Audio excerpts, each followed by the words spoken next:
Hello friends, അപ്പം നമ്മുടെ അടുത്ത ഒരു ക്ലാസ്സിലേക്ക് നമുക്ക് എല്ലാവർക്കും പോകാം അല്ലേ. കഴിഞ്ഞ ക്ലാസ്സിൽ ഞാൻ പറഞ്ഞിരുന്നു SCRT ക്ലാസ്സാണ് നമ്മൾ കംപ്ലീറ്റ് ചെയ്യുന്നത്. 2 ക്ലാസ്സുകൾ നമ്മൾ എടുത്തിട്ടുണ്ടായിരുന്നു. ഹിസ്റ്ററിയാണ് നമ്മൾ എടുക്കുന്നത്. അപ്പം അത് ടെക്സ്റ്റ് എന്ന് പറയുന്നത് നമ്മുടെ ലക്ഷ്യയുടേത് സ്കൂൾ ടൈം എന്ന് പറയുന്നതിൽ അതിലെ ചരിത്രം, അതാണ് ഹിസ്റ്ററി പോർഷനാണ് നമ്മൾ എടുക്കുന്നത്. സ്കൂൾ ടൈം ആണ് നമ്മൾ എടുക്കുന്നത്. ആദ്യം നമ്മൾ പറഞ്ഞല്ലോ SCRT കംപ്ലീറ്റ് ചെയ്തതിന് ശേഷം ആയിരിക്കും നമുക്ക് ഓരോന്ന് സിലബസ് ബേസ് ചെയ്ത് പഠിക്കാൻ പോകുന്നത്. അപ്പം നമുക്ക് കുറച്ചുകൂടെ എളുപ്പം ഉണ്ടാകും കേട്ടോ.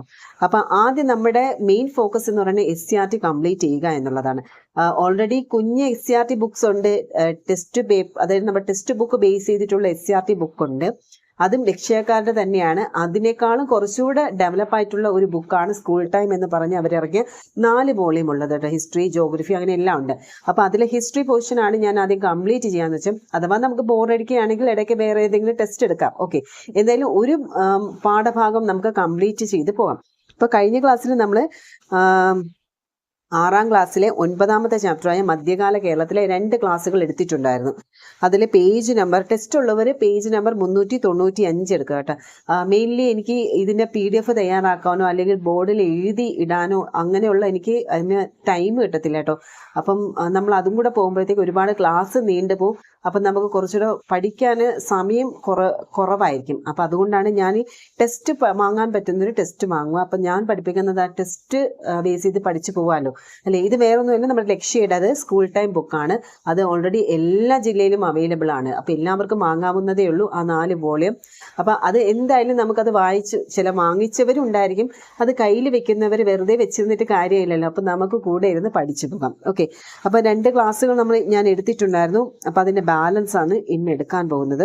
പെരുമാൾ കാലത്തെ വിദേശ വാണിജ്യമാണെന്ന് തോന്നുന്നു കേട്ടോ നെക്സ്റ്റ് ഞാൻ എടുക്കാൻ ഉദ്ദേശിക്കുന്നത്. ഓക്കെ, അപ്പോൾ 2-3 ദിവസം ഗ്യാപ്പ് ഉണ്ടായിരുന്നു. അപ്പോൾ അതുകൊണ്ടാണ് എനിക്ക് കറക്റ്റായിട്ട് ടെസ്റ്റ് ഞാൻ ടിക്ക് ചെയ്തിടാൻ മറന്നു പോയിരുന്നത് കേട്ടോ. എന്നാലും കുഴപ്പമില്ല. നമ്മൾ അങ്ങാടികളെ കുറിച്ചൊക്കെ പഠിച്ചിട്ടുണ്ടായിരുന്നു. അതിൻ്റെ 5 വണ്ണവും അങ്ങനെയുള്ള മണിഗ്രാമൊക്കെ പഠിച്ചല്ലോ, അതെനിക്ക് ഓർമ്മയുണ്ട്.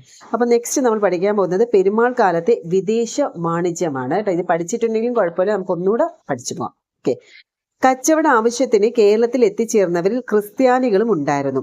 അവരുടെ അനുയായികളായി ചില നാട്ടുകാരും ചേർന്നു. പ്രധാന വാണിജ്യ വിഭാഗമായി മാറിയ അവർ ഇവിടത്തെ പരമ്പരാഗത സാമൂഹ്യ ക്രമങ്ങൾ അംഗീകരിച്ച് ജീവിച്ചു. അപ്പം കച്ചവടത്തിന് ആവശ്യത്തിന് വേണ്ടിയിട്ടാണ് കേരളത്തിലേക്ക് എത്തി വന്നവരിലെ ഏറ്റവും മെയിനായിട്ടുള്ള ആളുകൾ എന്ന് പറഞ്ഞത് ക്രിസ്ത്യാനികളും ഉണ്ടായിരുന്നു കേട്ടോ. അവരും ഈ ഒരു കച്ചവട ആവശ്യത്തിന് വേണ്ടിയിട്ട് വന്നിട്ടുണ്ടായിരുന്നു, ഇവിടെ കേരളത്തിൽ വന്നിട്ടുണ്ടായിരുന്നു. പ്രധാന വാണിജ്യ വിഭാഗമായി മാറിയവർ ഇവിടുത്തെ പരമ്പരാഗത സാമൂഹ്യ ക്രമങ്ങൾ അംഗീകരിച്ച് ജീവിക്കുകയാണ് ചെയ്തത്. യൂറോപ്പും കേരളവുമായുള്ള വ്യാപാരത്തിന് ഇടത്തട്ടുകാരായി പ്രവർത്തിച്ചത് ആരായിരുന്നു? അത് അറബികളായിരുന്നു കേട്ടോ. യൂറോപ്പിന്റെയും അതുപോലെ കേരളവുമായുള്ള വ്യാപാരത്തിന്റെ ഇടത്തട്ടുകാരായി പ്രവർത്തിച്ചിരുന്നവരാണ് അറബികൾ. മെയിൻ മറന്നു പോകരുത്. കേരളത്തിൽ നിന്നും കച്ചവടക്കാർ കൊണ്ടുപോയ പ്രധാന ഉൽപ്പന്നം ഏതാണ്? അത് എല്ലാവർക്കും അറിയാമല്ലോ. അത് ഏറ്റവും പ്രധാന ഉൽപ്പന്നം ഏതാണെന്ന് ചോദിച്ചാൽ അത് നമ്മുടെ കുരുമുളകാണ്. കേരളത്തിൽ നിന്ന് കച്ചവടക്കാർ കൊണ്ടുപോയ പ്രധാന ഉൽപ്പന്നമാണ് കുരുമുളക്. ആഭ്യന്തരവും വിദേശീയവുമായ കച്ചവടം നടത്തി നാടിന് ഒഴിച്ചുകൂടാനാവാത്ത ഘടകങ്ങളായി മാറിയവരാണ് കച്ചവട സംഘങ്ങൾ.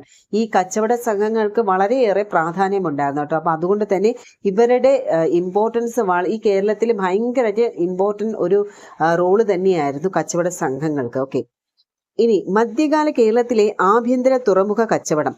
മധ്യകാല കേരളത്തിൽ പുറം നാടുകളുമായുള്ള കച്ചവടവും പ്രാദേശിക കച്ചവടവും പുരോഗതി പ്രാപിച്ചിരുന്നു.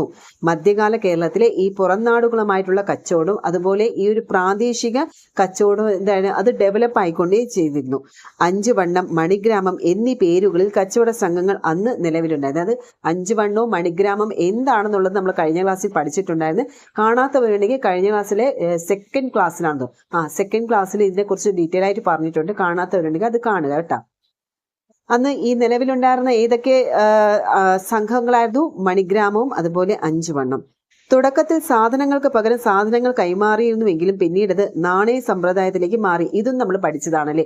തുടക്കം ബാർട്ടർ സിസ്റ്റം ആയിരുന്നുവെങ്കിൽ പിന്നീട് നാണയം കൈമാറിക്കൊണ്ടുള്ള അങ്ങനെ ഒരു സമ്പ്രദായമായിട്ട് മാറി. നമ്മുടെ നാട്ടിൽ ഉൽപ്പാദിപ്പിച്ചിരുന്ന ഏലം, ഇഞ്ചി, കുരുമുളക് എന്നീ കാർഷിക ഉൽപ്പന്നങ്ങൾ നമ്മുടെ ദേശത്തു നിന്നും മറ്റ് സ്ഥലങ്ങളിലേക്ക് കൈമാറ്റവും ചെയ്തിരുന്നു. അതും അറിയാലോ. പകരമായി കളിമൺ പാത്രങ്ങൾ, മീൻ വലകൾ, പട്ട് എന്നിവ നമ്മുടെ വിപണികളിൽ എത്തിച്ചേർന്നു. അപ്പൊ ഇത് ഇമ്പോർട്ടൻ്റ് ആണ് കേട്ടോ, ഈ ഒരു പോയിന്റ്. അതായത് നമ്മുടെ നാട്ടിൽ ഉൽപ്പാദിച്ചിരുന്ന ഏതൊക്കെയാണ്? ഏലം, ഇഞ്ചി, കുരുമുളക്. ഏലം, ഇഞ്ചി, കുരുമുളക് ഇതൊക്കെ കാർഷിക ഉൽപ്പന്നങ്ങൾ നമ്മുടെ ദേശത്തു നിന്നും മറ്റുള്ള സ്ഥലങ്ങളിലേക്ക് കൈമാറ്റം ചെയ്തിരുന്നു. ഇപ്പൊ ഏലം, ഇഞ്ചി, കുരുമുളക് എല്ലാം ഇവിടെ നിന്ന് മറ്റ് ദേശങ്ങളിലേക്ക് എക്സ്പോർട്ട് ചെയ്തിട്ടുണ്ടായിരുന്നു. പകരം ഇങ്ങോട്ട് വന്നത് എന്തൊക്കെയായിരുന്നു? കളിമൺ പാത്രങ്ങൾ, മീൻ വലകൾ, പട്ട്, ഇതൊക്കെ ഇങ്ങോട്ട് വന്നു. ഇതും നമ്മളെ കഴിഞ്ഞ ക്ലാസ്സിൽ ഡീറ്റെയിൽ ആയിട്ട് പഠിച്ച കാര്യങ്ങളാണ്. സമുദ്ര വാണിജ്യത്തിൽ പുരോഗതി ഉണ്ടായ അക്കാലത്ത് അത്തരം ഉൽപ്പന്നങ്ങൾ ഉൾനാടുകളിൽ കൃഷി ചെയ്ത് അങ്ങാടികളിൽ കൊണ്ടുവന്ന് കൈമാറിയിരുന്നു. അങ്ങനെ അങ്ങാടികളുടെ വളർച്ച പ്രാദേശിക കച്ചവടത്തെ ശക്തിപ്പെടുത്തുകയും ചെയ്തു. കാലക്രമത്തിൽ അത് കേരളത്തിലെ അങ്ങാടികളുടെയും തുറമുകളുടെയും വളർച്ചയ്ക്ക് കാരണമായി തീർന്നു. അപ്പൊ ഇതിനെക്കുറിച്ചുള്ള കഴിഞ്ഞ ക്ലാസ്സിൽ നമ്മൾ ഡീറ്റെയിൽ ആയിട്ട് തന്നെ പഠിച്ചിട്ടുണ്ടായിരുന്നു. അതിനെ ബേസ് ചെയ്തിട്ടുള്ള ഒരു 2-3 പോയിന്റ്സുകളാണ്, വളരെ ഇമ്പോർട്ടൻ്റ് ആണ്, എല്ലാവർക്കും മനസ്സിലായെന്ന് വിശ്വസിക്കുന്നു.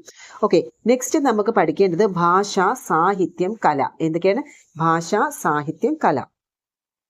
മലയാളം ഏത് ഭാഷയിൽ നിന്ന് രൂപപ്പെട്ടു എന്നാണ് കരുതപ്പെടുന്നത്? ഈ സെക്ഷൻ വളരെയായിട്ട് ശ്രദ്ധിക്കണം കേട്ടോ. ഇതൊക്കെ നമുക്ക് ആർട്സ് സെക്ഷനിലൊക്കെ ചോദിക്കാൻ ചാൻസസ് ഉള്ളതാണ് കേട്ടോ. അപ്പോൾ അതുകൊണ്ട് വളരെ ഇമ്പോർട്ടൻ്റ് ആണ്. മലയാളം ഏത് ഭാഷയിൽ നിന്ന് രൂപപ്പെട്ടു എന്ന് കരുതപ്പെടുന്നു? നമ്മുടെ മലയാളം ലാംഗ്വേജ് ഏത് ലാംഗ്വേജിൽ നിന്നാണ് കൊണ്ടുവന്നതെന്ന് അറിയാമോ? ചിലവർക്കെങ്കിലും അറിയാമായിരിക്കും. അപ്പോൾ അറിയാത്തവർക്കുമായിട്ട് പറയാം, തമിഴിൽ നിന്നാണ് മലയാളം രൂപപ്പെട്ടത്. മലയാള ഭാഷയുടെ വികാസത്തിൽ ഏറെ സ്വാധീനം ചെലുത്തിയ ഭാഷ ഏതായിരുന്നു? അത് തമിഴല്ല, അത് സംസ്കൃതമാണ്. മലയാളം ഏത് ഭാഷയിൽ നിന്നാണ് രൂപപ്പെട്ടതെന്ന് ചോദിച്ചാൽ അത് തമിഴ് ലാംഗ്വേജിലുമാണ്. എന്നാൽ ഈ ഒരു മലയാള ഭാഷയുടെ വികാസത്തിന് ഏറെ സ്വാധീനം ചെലുത്തിയ ഭാഷ ഏത് ചോദിച്ചാൽ അത് സംസ്കൃതമാണ് കേട്ടോ. അപ്പം അത് മാറിപ്പോകരുത്. കേരളത്തിൽ നിലനിന്നിരുന്ന പ്രാചീന മലയാള ലിപികളാണ് വട്ടെഴുത്തും കോലെഴുത്തും. വളരെ ഇമ്പോർട്ടൻ്റ് ആണ് കേട്ടോ വട്ടെഴുത്തും കോലെഴുത്ത് ലിപികൾ എന്ന് പറയുന്നത്. 17-ാം നൂറ്റാണ്ടിൽ ഖാസി മുഹമ്മദ് അറബി മലയാളത്തിൽ രചിച്ച ഒരു കൃതിയാണല്ലോ, അത് നമുക്കറിയാം, മുഹിയുദ്ദീൻ മാല. അപ്പൊ മുഹിയുദ്ദീൻ മാല ആരാണ് രചിച്ചത്?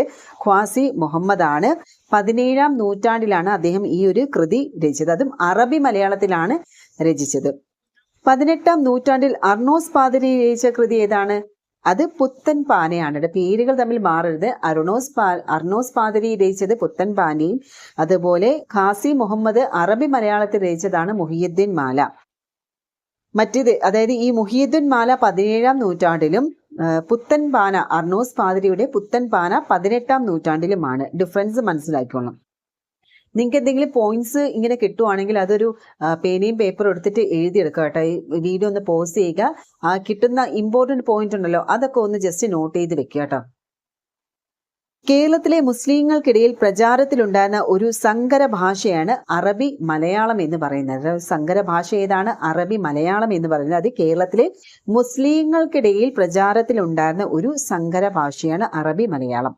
അറബി മലയാളം എഴുതാൻ ഉപയോഗിച്ചിരുന്ന ലിപിയാണ് ഏതാണ്? ഒബ്വിയസ്ലി അറബി തന്നെയാണ് കേട്ടോ. അറബി മലയാളം എഴുതിയിരിക്കുന്ന ലിപി ഏതാണ്? അത് അറബി തന്നെയാണ്.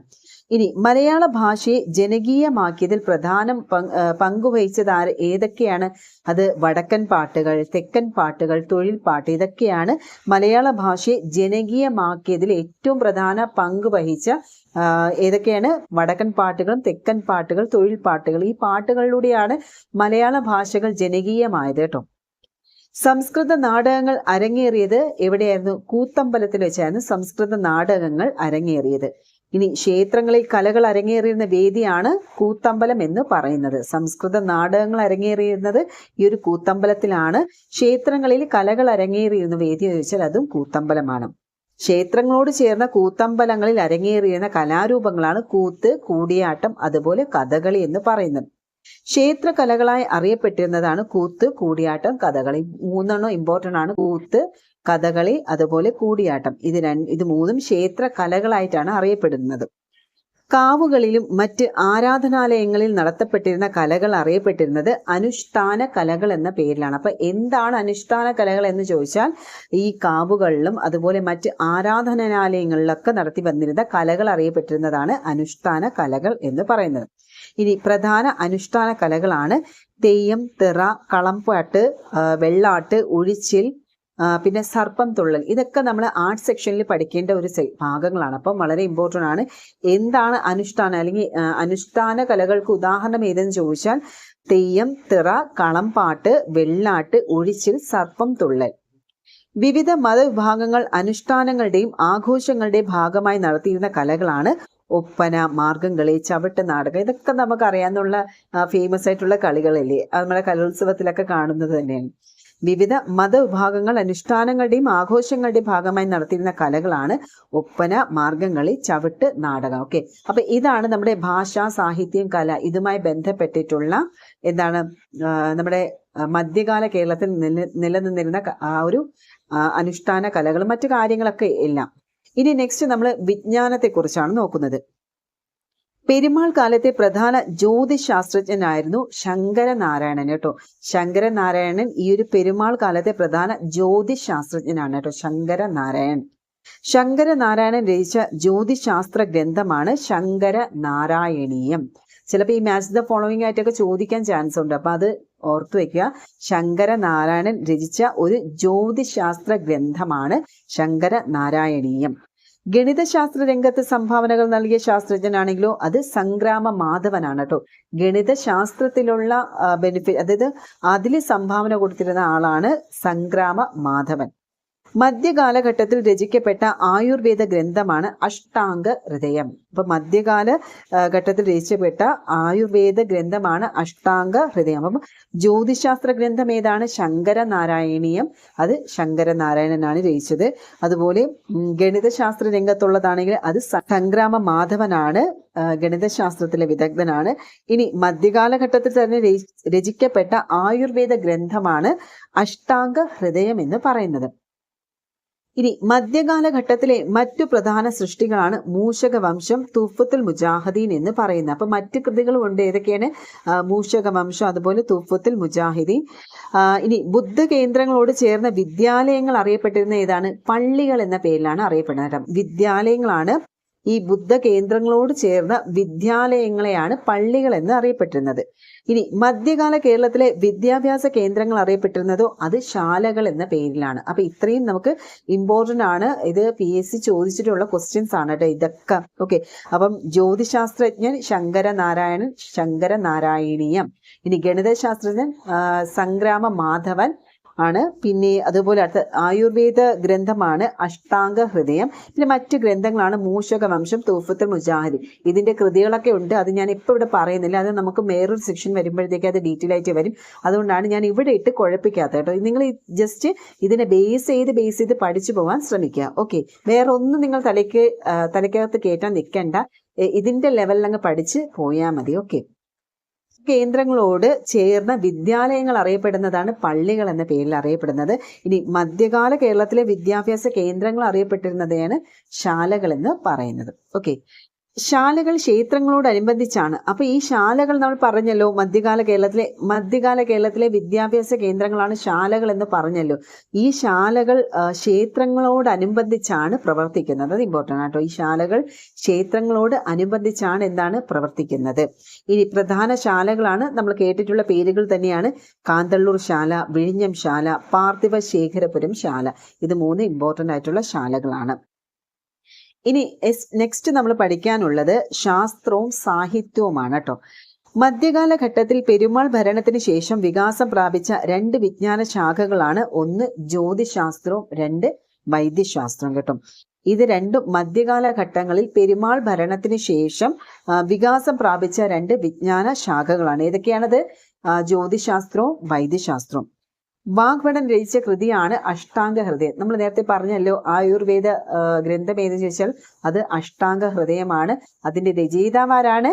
വാഗ്ഭടനാണ്. അഷ്ടവൈദ്യന്മാർ എന്ന പേരിൽ അറിയപ്പെട്ടിരുന്ന വൈദ്യകുലങ്ങൾ ആയുർവേദ ചികിത്സാ രീതിയുടെ പ്രചാരകരും അതുപോലെ സംരക്ഷകരുമായി. യൂറോപ്യൻ സഞ്ചാരികളായ മാർക്കോ പോളോ, ഗാർഷ്യാഡ ഓർട്ടോ എന്നിവയുടെ കുറിപ്പുകളിൽ പ്രതിപാദിക്കുന്നത് കേരളത്തിലെ ഭിഷഗ്വരന്മാരെ കുറിച്ചാണ്. ഓക്കെ, അപ്പൊ ഇതൊക്കെ അവരുടെ, അതായത് മാർക്കോ പോളോ ആയാലും ഗാർഷ്യാഡ ഓർട്ടോ എന്ന് പറയുന്ന അവരുടെ കുറിപ്പുകളിലൊക്കെ ഈ ഗ്രന്ഥത്തെക്കുറിച്ചും അതുപോലെ ഇവിടുത്തെ ഭിഷഗ്വരന്മാരെ കുറിച്ചുള്ള കാര്യങ്ങളെല്ലാം പ്രതിപാദിച്ചിരുന്നു. ഇനി പ്രശസ്തരായ ജ്യോതിശാസ്ത്ര പണ്ഡിതന്മാരാണ് വടശ്ശേരി പരമേശ്വരനും ഇരിങ്ങാലക്കുട മാധവനും. 2 പേരും ഫേമസ് ആണ്. ആരൊക്കെയാണ്? വടശ്ശേരി പരമേശ്വരനും ഇരിങ്ങാലക്കുട മാധവൻ. 2 പേരും പ്രശസ്തരായ ജ്യോതിശാസ്ത്ര പണ്ഡിതന്മാരാണ്. ആദ്യഘട്ടത്തിൽ സാഹിത്യകൃതികളിൽ രൂപപ്പെടുന്നത് സംസ്കൃതവും മലയാളവും ചേർന്ന മണിപ്രവാളത്തിലാണ് കേട്ടോ. അപ്പം ആദ്യഘട്ടത്തിൽ ഈ ഒരു സാഹിത്യകൃതികൾ രൂപപ്പെടുന്നത് എവിടെയായിരുന്നു? മണിപ്രവാളത്തിലാണ്. മണിപ്രവാളം എന്ന് പറയുമ്പോൾ സംസ്കൃതവും അതുപോലെ മലയാളവും ചേർന്ന ഒരു ഇതാണ് കേട്ടോ മണിപ്രവാളം. അതിലായിരുന്നു ആദ്യഘട്ടത്തിൽ സാഹിത്യകൃതികളെല്ലാം രൂപപ്പെട്ടിരുന്നത്. ഇനി തെളി മലയാളത്തിലുള്ള ആദ്യ കൃതിയാണ് ചെറുശ്ശേരിയുടെ കൃഷ്ണഗാഥ എന്ന് പറയുന്നത്. ഇപ്പം PSC നേരിട്ടല്ല ചോദിക്കുന്നത്, അതിനെക്കുറിച്ച് ട്രിക്കി ആയിട്ടാണ് ക്വസ്റ്റ്യൻ ചോദിക്കുന്നത്.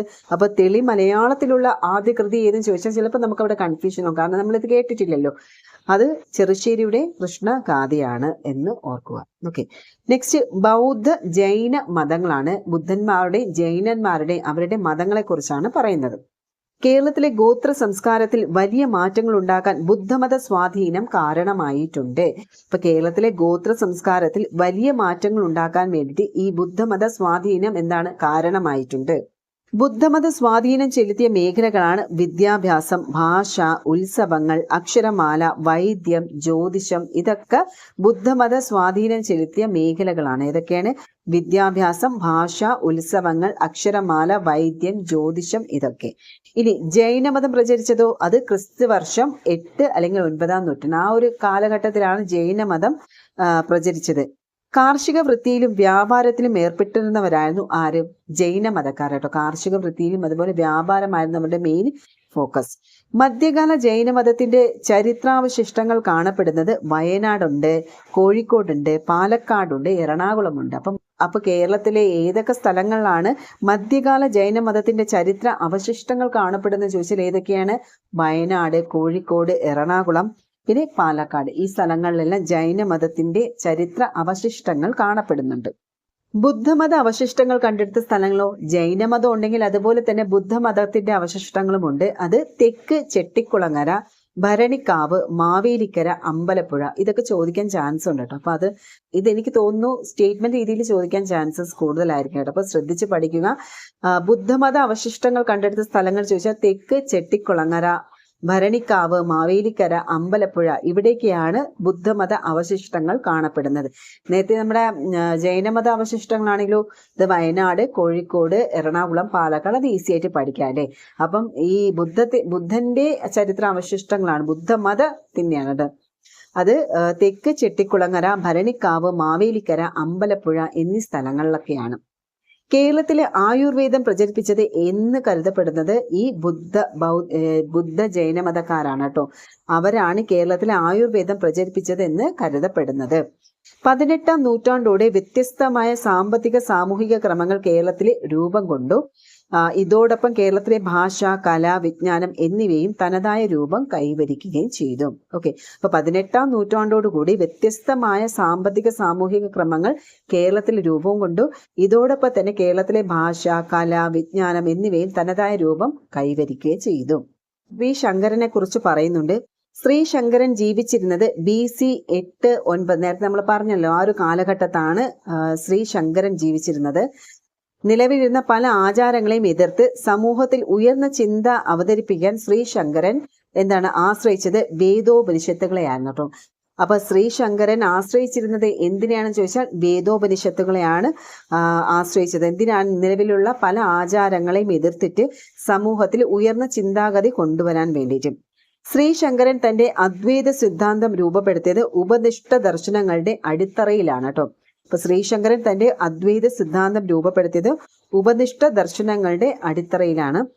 ശങ്കര ദർശനത്തിന്റെ പൊരുൾ എന്നറിയപ്പെടുന്നത് അഹം ബ്രഹ്മാസ്തി തത്വമസി എന്നാണ്. അതായത് അഹം ബ്രഹ്മാസ്തി എന്ന് പറഞ്ഞാൽ ഞാൻ ബ്രാഹ്മണനാണ്, തത്വമസി എന്ന് പറഞ്ഞാൽ അത് നീയാണ് എന്നുള്ളത് കേട്ടോ. അപ്പൊ ശങ്കര ദർശനത്തിന്റെ പൊരുൾ എന്നറിയപ്പെടുന്നത് അഹം ബ്രഹ്മാസ്തി തത്വമസി എന്നാണ്. ഇനി പ്രച്ഛന്ന ബുദ്ധൻ എന്നറിയപ്പെടുന്ന വ്യക്തി ആരാണ്? അത് നമുക്കറിയാലോ, അത് നമ്മുടെ ശ്രീ ശങ്കരൻ തന്നെയാണ് പ്രച്ഛന്ന ബുദ്ധൻ എന്ന് അറിയപ്പെടുന്നത്. അപ്പൊ ഞാൻ ഇനി അടുത്തൊരു ഇതും കൂടെ എടുത്താൽ വീഡിയോ കുറച്ച് നീണ്ടു പോകും.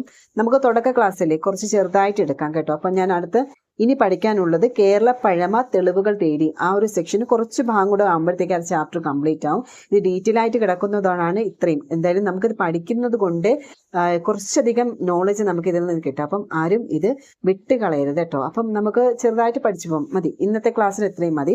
അടുത്ത ക്ലാസ്സിൽ ഞാൻ ബാക്കി കംപ്ലീറ്റ് ആക്കി എടുക്കാം കേട്ടോ. അപ്പം സിക്സ്ത് സ്റ്റാൻഡേർഡിലെ 9th ചാപ്റ്റർ നമ്മൾ കംപ്ലീറ്റ് ആയിട്ട് എടുക്കും. അപ്പോൾ കൂട്ടുകാരെ, നിങ്ങൾക്ക് വീഡിയോ ഇഷ്ടപ്പെട്ട ലൈക്ക് ചെയ്യണം, ഷെയർ ചെയ്യണം. അതുപോലെ നിങ്ങളുടെ അഭിപ്രായങ്ങൾ കമൻറ്റ് ബോക്സിൽ ഉറപ്പായിട്ട് രേഖപ്പെടുത്തണം. നിങ്ങളുടെ സപ്പോർട്ട് എനിക്ക് മസ്റ്റാണ്. ഓക്കെ, ഞാൻ പറഞ്ഞല്ലോ, നിങ്ങളുടെ അഭിപ്രായങ്ങളും നിങ്ങളുടെ കമൻറ്റ് ബോക്സിലുള്ള നിങ്ങളുടെ ഒരു പ്രതികരണം അറിയുമ്പോഴാണ് എനിക്ക് അടുത്തൊരു വീഡിയോ ചെയ്യാനുള്ള ഊർജ്ജം കിട്ടുക കേട്ടോ. അപ്പോൾ അതുകൊണ്ട് തന്നെ നിങ്ങൾ കമൻറ്റ് ബോക്സിൽ ഉറപ്പായിട്ടും നിങ്ങൾ നിങ്ങൾക്ക് നിങ്ങളുടെ അഭിപ്രായം രേഖപ്പെടുത്തണം. ഓക്കെ, ക്ലാസ് എങ്ങനെയായിരുന്നു എന്നുള്ളതൊക്കെ. അതുപോലെ മറ്റുള്ളവർക്ക് ഇത് ഉപകാരപ്പെടുമെങ്കിൽ ഈ വീഡിയോ നിങ്ങൾ ഷെയർ ചെയ്യുക. ഓക്കെ, അപ്പോൾ അടുത്തൊരു വീഡിയോ ഉടനെ ഉണ്ടാകും. Till then bye.